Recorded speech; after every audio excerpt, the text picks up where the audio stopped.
This is our annual insurance fraud and auto theft prevention seminar. We have a government, through an assessment on insurance companies, and industry cooperative venture that's been in place since now Senator Blade Morris created it in the late 90s and has supported it actively. The legislation created a three-part partnership of the Attorney General's Office, State Police, and the insurance fraud section of our Louisiana Department of Insurance. It's been very successful. Our reduction over the past 5 years in auto theft in Louisiana outpaces the national reduction. Both are good news. Nationally, a 34% reduction. In our state, a 48% reduction. And our state's ranking has improved from 26th to 30th in auto theft. That's one small part of insurance fraud. And we'll spend today leading off with U.S. Attorney Walter Green from here in the Middle District and wrapping up with District Attorney Hilla Moore later this afternoon, and an impressive array of panelists in between talking about the efforts put forth by us and others to reduce and try to prevent insurance fraud and auto theft. How have you been able to reduce the number of autos that have been stolen in Louisiana? Well, I think our outreach, our public initiatives that have informed, in particular young people, that this is a gateway crime and will haunt them for the rest of their lives if they go down that path. In addition to that, technology has improved the ability of law enforcement to read license plates as they drive down the street and snap pictures and do instant verification through state police data system that a vehicle is stolen. That alone, the license plate reader program, has resulted in hundreds of apprehensions of auto thieves and the recovery of many, I think the number was 84 over the past 5 years, stolen vehicles that were parked on the side of the street after having been stolen by a thief. So that's one piece of technology. We have also done, in cooperation with industry, bait car programs where we have been able to put vehicles in high-risk areas and equip them with the automatic locking mechanism that has apprehended a number of thieves in the act. The word goes out when things like that are being utilized, and it becomes a deterrent to such activity. Our partnership with the Attorney General and the State Police, our cooperation with the DA's office here in town and the U.S. Attorney's Office is what makes our efforts, I think, probably as noteworthy, as successful as any insurance fraud and auto theft prevention activity in the United States. I do believe that our effort and our partnership started actually by our current Senate Insurance Committee Chair, Blade Morris, back when he and I were serving in the House of Representatives together, and both were on the House Insurance Committee, and he created the assessment on the industry and the effort to create a partnership with the industry that has led us to being here today, and the success that we'll talk about throughout this meeting today that has resulted over the past several years. But I also want to take a moment to recognize a fellow who, until last year, led our effort at the department in this area, and that's Paul Boudreau. Paul has retired from our department, but gave us great service during his years in the executive director position for the LaTIFPA effort. It's my pleasure to welcome you to Baton Rouge today and to our conference. We're excited about another opportunity to present to you an excellent lineup of speakers and panelists who will share with you the latest information as it relates to insurance fraud. The conference is sponsored by the Louisiana Department of Insurance, along with the Louisiana Automobile Theft and Insurance Fraud Prevention Authority. We call it LaTIFPA. The title is a little too long. And it includes the industry, who through their assessment, but also through their donations of monies as well as vehicles and sophisticated equipment have been a big part of our success over the past several years. As you are aware, insurance fraud is a crime that results in significant cost, both personal and financial. You can find victims and perpetrators of insurance fraud in every state in our country, and in fact, in every community in our country, and they come from all walks of life. According to the Coalition Against Insurance Fraud, it costs Americans at least $80 billion a year across all lines of insurance. But we also know that much fraud goes unreported. The Department of Insurance encourages the public to report cases of suspected insurance fraud. This can be done online, where reporting can be done confidentially and anonymously from a link on our website. The Division of Insurance Fraud at the Louisiana Department of Insurance received about 3,800 such complaints of suspected fraud during the past fiscal year. That represented a 3% increase in complaints over the previous fiscal year. Of the complaints received, about half were referred to law enforcement, and that resulted in nearly 200 arrests. Beyond the issue of insurance fraud, LATIFPA is also active in auto theft prevention. We've seen some encouraging trends on the auto theft side. According to the most recent uniform crime reporting data from the FBI, the number of auto thefts statewide has been declining. In fact, for the past 5 years, from 2007 through the most recent data in 2012, the number of auto thefts in Louisiana declined by 48%. That compares with a national decline over the same period of 34%. That decline in the number of reported auto thefts improved Louisiana's national ranking from where we were 26th in America in 2011 to 30th in 2012. The Louisiana Automobile Theft and Insurance Fraud Prevention Authority has two major initiatives to help achieve the goal of reducing auto thefts in our state. The Vehicle Investigation Prevention Enforcement Response, or VIPER program, is a bait car program started in 2006 in partnership with the National Insurance Crime Bureau. Vehicles donated by the insurance industry are equipped with technology funded by LATIFPA and given to local law enforcement agencies. The bait cars are used to target vehicle burglaries in high crime areas. Criminals are increasingly choosing to steal property from a vehicle instead of the vehicle itself. Often, teams of thieves will canvass a neighborhood, checking door handles to determine which vehicles are unlocked. This is why we encourage everyone to, quote, lock it up. And you may have seen billboards around the state with that message. In fact, as a result of that message, I no longer leave my folders and files in my vehicle in the driveway overnight as well. LATIFPA and NICB currently have a VIPER program in East Baton Rouge, Calcasieu, Orleans, and Ouachita parishes. The License Plate Recognition, or LPR program, utilizes fixed cameras to snap vehicles of license plates. The photos are immediately run through the state police database for stolen vehicles. Almost instantaneously, an officer is alerted to the presence of a stolen vehicle. Last year, the LPR program accounted for 80 arrests and helped recover 87 stolen vehicles. LATIFPA LPR systems are currently in use in Baton Rouge, New Orleans, Lake Charles, and Kenner. Lastly, I'd like to talk about disaster fraud and introduce the man in charge of that effort here in Baton Rouge. Many times when I'm asked to speak to a group, we get off on the subject of hurricanes and homeowners insurance, and we have all been pleased with the quiet season we've had this year. In fact, this has been the quietest hurricane season in more than 30 years.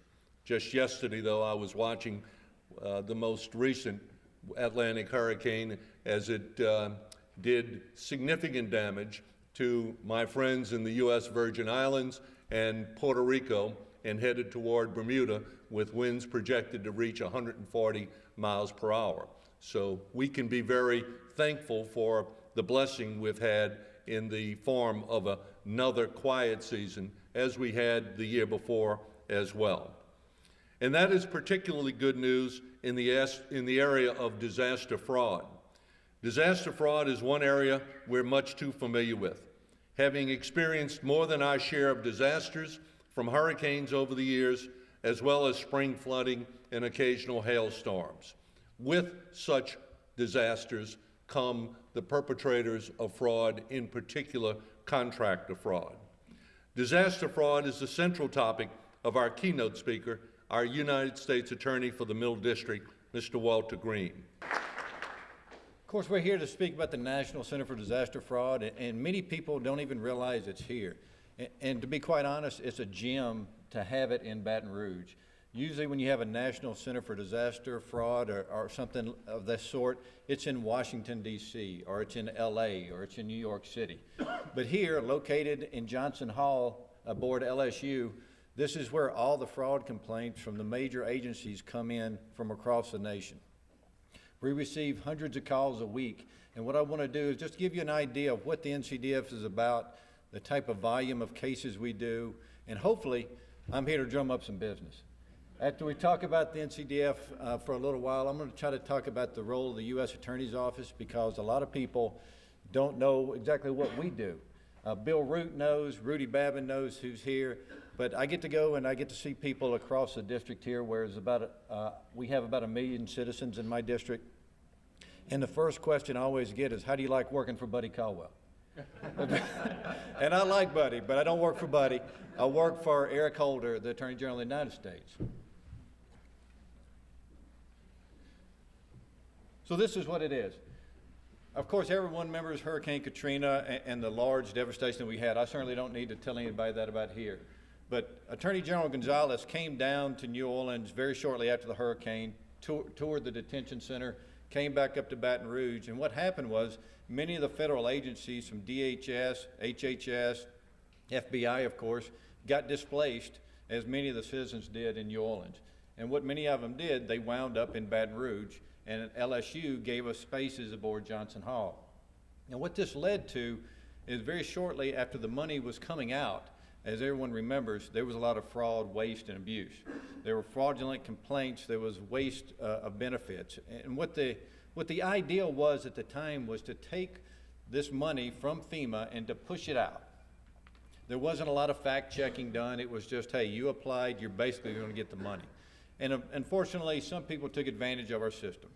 And what Attorney General Gonzalez realized is we need to get our hands around this. There were so many calls coming in. I mean, you had people in Chicago and Oregon claiming Katrina fraud. And so we knew that there weren't any bad weather in Portland, so we had to get our hands around it.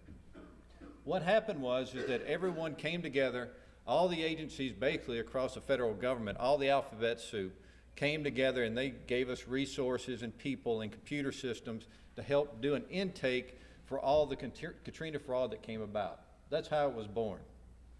We have a website that you can find very easily on Google, and at every major disaster that occurs across the United States, we call them fly teams.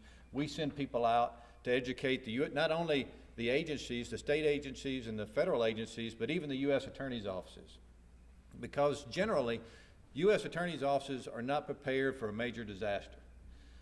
New Jersey was not ready for Sandy Hook. So as a result, we sent teams up there to tell them about what they should be able to look for, data mining they can do, and just various samples of people who do reoccurring fraud, which can help us prosecute them. These are the people who help us fund right now: HHS, FHFA, and Homeland Security. These are the people who majorly fund the operation, along as well as crim fraud of the Department of Justice. Additionally, not only do we do just disaster, we do hotline complaints for IG's offices. And you can see that everyone we have here, not only the NCDF, but DHS, FFHA, H&HS, and we have other people who want to come into us. And the reason they want to come to LSU is because, very simply, We do the job very well, and we are so cheap, it's unbelievable. So when you think about, do you want to pay a call center in McLean, Virginia to take your calls in, or do you want to join us here at LSU where we pay students about $11 an hour and no benefits, and we actually do work study with them? They come in and take all our complaints for us. LSU basically gives us the space and we pay for the renovations. Therefore, we only charge our federal agencies exactly what it cost us. We are the cheapest game in town, and these kids that come and work for us, they do a great job. And I will tell you, if you have any people that you think that would be good at this, or some serious students at LSU that would like to do the work study, please tell them to go down to Johnson Hall and see Kathy Wiley, because we're always looking for some great students. And I will tell you, we only ask them to stay for a year because it takes us several months to train them up, because they're going to be answering calls from any of these agencies and enter in pertinent information, and we do a background check.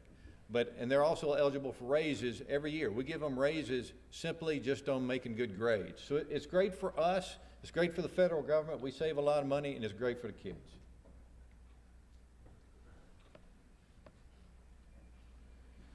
The major disasters, you can see we've actually had a pretty good year so far. If you look in that far left column, we've only had in the mid-30s. Now this is going to be on a calendar year, so it may creep up a little bit. But as you can see, the ones on the left are the major disasters. And you know, when we have 2011, 2010 with hurricanes and storms, that was a tough year for us. Now we're talking how much funds are we talking about that goes out? Katrina, Rita, and Wilma, tens of billions. And as we know, the BP fraud is ongoing right now. It's kind of slowed down. They've released a $12.5 billion. That number is current as of August 31st of this year. But I don't know if you've been following it, but based on the cases that have been coming up to the Supreme Court and Louisiana and the Fifth Circuit Court of Appeals, BP is going to have to release more money now. They tried to appeal the process and the agreement that they actually agreed to, but now that is over with, and they're going to be releasing even more money. So we're looking at about $8 billion that could be spent back out. We have seen a lot of fraud in that, to be quite honest with you. I say a lot. There are many, the vast majority of people have legitimate claims. This is not a Katrina redo. These people who have the documentation, who lost wages, who lost earnings, but then you're always going to have the fraudsters. You're going to have the people, we've convicted people in Chicago who said he lost his shrimp boat. He didn't lose a shrimp boat in Chicago. So we got him. But it just goes to show you, whenever you're releasing billions of dollars out, there's going to be fraud. And of course, y'all know that better than anybody else. FEMA Public Assistance, they have a very large budget. And across those tables, they're going to be able to provide money for all those. As you can see, there's a lot of fires. I had no idea when I took over the NCDF how many fires there are that are declared emergencies. Of course, many of them are out west, but FEMA handles those exclusively. This is our activity, which you can see during the weeks. We range anywhere from 150 to say 200 calls a week into the NCDF. We have about 18 students on staff. We go 24 hours a day. The night shift is about 6 people, and we have Hispanic speakers during the day and during the night as well, so we don't want to miss anything. You can see the complaints, over 60,000 that we've received at the NCDF. And you'll see the numbers on the right-hand pie chart. NFA, no further action. Those are basically complaints that they didn't give us enough information to work on, because we get a lot of them from private citizens who basically say, I know Joe from Minneapolis, and that's about all he knows, who submitted a claim. He doesn't give us enough, and so we can't forward that to an agency. But all the rest of them, the 46,000, that is a case that we believe has come into the NCDF, and we have federal criminal investigators, 1811s as we call them, and they go through every case. So a call comes in, the student is talking to the person or receives the email, puts it into a rapid application database. It's then referred back to all the agencies that are down on the second floor, and mostly right now that's Secret Service and DHS, OIG. They will then look at each one of these cases, and they'll refer it out.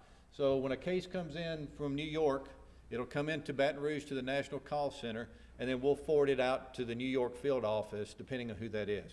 And I should say postal inspectors are also there full-time with us as well, who do a really good job. So once these cases are referred out, it's up to the agency to say this is something we're interested in the field. If they do, the 1811s will then take all the documentation and start piecing it together. They'll get they'll deconflict across the agencies wide with the agencies we have. They'll put a packet together, they'll send it to the field, and when that field agent needs assistance or help, they know who to call. So they'll call back to the NCDF and say, look, I need this document, I don't have his tax returns, can you help me? That agent will go in and try to find them and help them. The agencies on staff as well will help them and tell them about how to get ready for trial. They've all done a lot of trials. We have a case in Mississippi that's pending, which is going to be in the tens of millions of dollars on BP fraud that should be indicted by the end of the year. And they're helping facilitate those cases on a day-to-day basis. So they do a great job. You can see the agencies who get all the referrals, the high DHS at 24,000, and all the way down to the Louisiana AG's office as well. We have a lot of partners. They're very good and very close to us. We maintain contact with everybody there.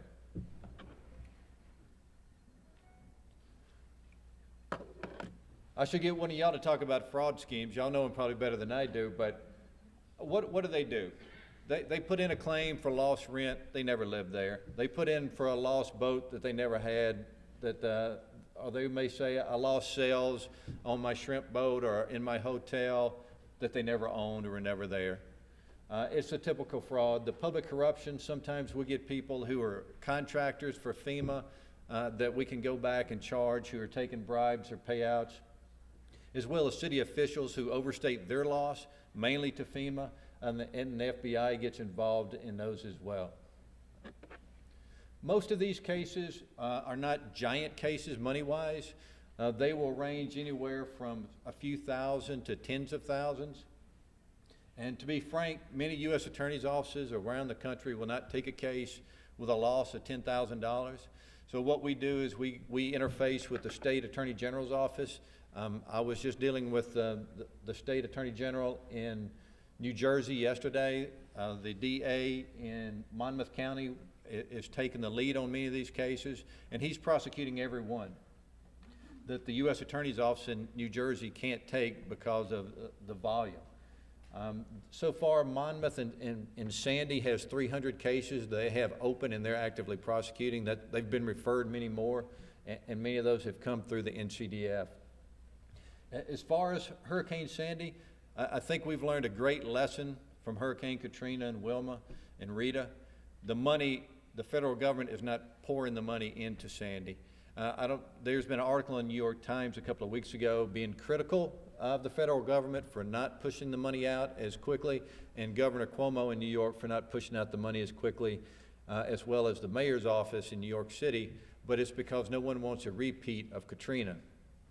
Unfortunately, there are some people who probably going to get hurt because they're not getting the money out fast enough, but the fraud numbers are much lower this time. These are the numbers of complaints so far. Of course, you can see in the middle column at the very top, Hurricane Katrina, that's the big number, in excess of 30,000 total complaints that we've received at the NCDF just on that. And then the second highest is, it says on the first column, Deepwater Horizon oil spill, in excess of 13,000. Again, that number is going to roll continuously for the next couple of years.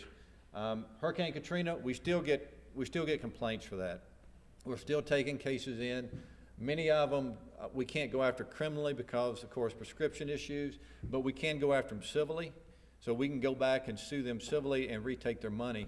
And fortunately for us, if they've gotten federal money, a U.S. Attorney's Office can go back and not only get, say if they got $10,000 from the fund, we don't only get the $10,000, but we can also get treble damages.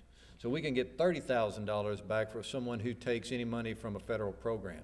And we've exercised that during Hurricane Katrina. In the Middle District, we did double damages, and we also convicted everyone that came aboard on us. We had zero tolerance, whether it was $2,000 or $25,000. We took every case in the Middle District, and I will tell you, I think in direct relation to that, our office has almost no BP Horizon fraud cases, which is amazing. We have less cases than anyone on the Gulf Coast by far, and during Katrina, we were number 2. And I think the reason is that everyone that came across our desk got prosecuted. And I'll give credit to former U.S. Attorney David Dugai, who made that a priority. We took every case, even though the dollars were low. I think the deterrent effect of prosecuting every case in such a disaster has really paid off for Baton Rouge and the surrounding parishes. And again, this is our complaint process. We can take them in through our own NCDF hotline, fax, mail, email, or the 1-800-CALL-FBI, kind of catchy. And then we take them, put them into the database, as I said, and they're deconflicted across agency-wide to make sure someone else isn't working them. If someone else is working them, it would be a waste of time. But we will take that information, say it's being worked by postal inspectors in Minneapolis, we'll take that extra complaint and send it up. The other important thing about having a national center is that we see groups of people who will commit fraud, which is very important federally, because it really gets, I can talk to my other U.S. attorneys and say, look, this isn't a $10,000 fraud. This is one person recruiting 100 people to do $10,000. And that really gets the money up, and then they get very interested in those type of cases. We see recruiters every day.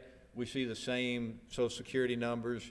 We see the same addresses and P.O. boxes, and we know if we get 50 people in the same P.O. box, that's a very good indicator of fraud. And we're going to take those type of cases. Those are pretty good for us. Not many of these cases go to trial. I mean, I think when the agencies roll out, and many times we get a confession pretty much off the bat, they're pretty willing to talk about it. Most of these people aren't repeat offenders, but some of them are recidivists, the ones that run the big rings. We've also been able to identify what we call as storm chasers. They basically will apply for disaster fraud every time that there's a fraud related where they can get money. Anytime FEMA declares a national fraud, we've been able to take through Social Security numbers and addresses people who do it in different places over and over again. We've been able to prosecute some of those people as well. These are the type of the posters we do when we go out on the fly teams, when we go out and educate people, try to get the word out. We're doing probably 6 or 7 trips a year, and then we do online training across the nation as needed for whoever asks for the assistance. And this is the contact info. Again, if you have someone or any information you'd like to pass to us, or you know someone who would like to pass it to us, please tell them. It can be 100% anonymous. You don't have to give us your name. All we're asking for is information. If you wish to be contacted, we would love to contact you, because that will give the officer across the United States someone to talk to, but it's not necessary. Again, what we are is a clearinghouse for the nation to send it out in any direction that we need to. But again, feel free. Kathy Wiley, right there, if you're ever interested or sending someone down, a student to work with us, we'd love to have them. Our message here today is from the U.S. Attorney's Office. What we want to do is bring to all these fraud investigators and talk about the National Center for Disaster Fraud. The National Center for Disaster Fraud has been here since Hurricane Katrina. It was stood up several years ago, and what we do is we're a national center located aboard LSU. We take in all the disaster and non-disaster fraud complaints from around the nation. We then take those complaints in, address them to the appropriate agency, and then they send them back out to the field. So it's actually a national organization located right here in Baton Rouge. How serious is the problem of disaster fraud? Well, the most current one in disaster fraud is the BP disaster fraud. We get a lot of fraud claims from that. We expect even a larger spike coming up in the next couple of months with the more of the money being released by the courts here shortly. What is it that people need to know when it comes to disaster fraud? What people need to know is that if you know of a neighbor or a friend or someone who you think is committing fraud against BP or any other disaster type fraud, is to contact the National Center for Disaster Fraud. It's right there. We have a great internet site. We're located right aboard LSU. We'll take all your information. You can report it anonymously, or you can give us your information that we can come back to you for, but there's no obligation once you report it to us. What are the penalties involved if a conviction? It depends on the crime. It could be mail fraud or wire fraud. It could be as little as just lying to a federal agent. So it depends on what the crime is, but you're looking at anywhere from probation to probably around 5 years for most of the crimes. We have gotten some penalties up toward the 10-year mark nationally.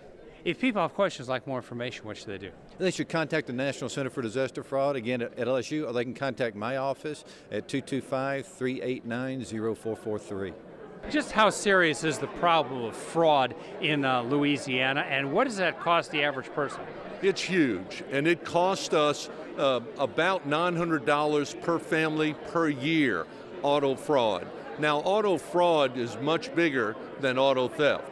Auto fraud includes embellishing a claim and lying about losses when one is the victim of a hurricane or tornado or fire loss. Such fraud is criminal.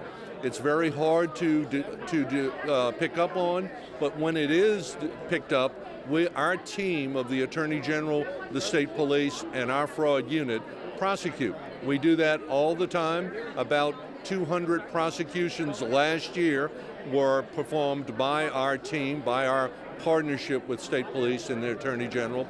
And we try through billboards and other public outreach to alert folks that that is wrong and in fact criminal, and they should not participate in that kind of activity. Unfortunately, in fact, the only bigger criminal activity in the United States is tax fraud. Folks cheating on their tax returns is the only thing bigger in dollar losses than insurance fraud, which includes, and for the most part, is made up of folks cheating on an insurance claim. If people have questions like more information, what should they do? Please contact us, and if you suspect fraud, you can report it anonymously through our website, www.ldi.la.gov, or call us through our 800 number, 259-5300, ldi.la.gov, or 800-259-5300.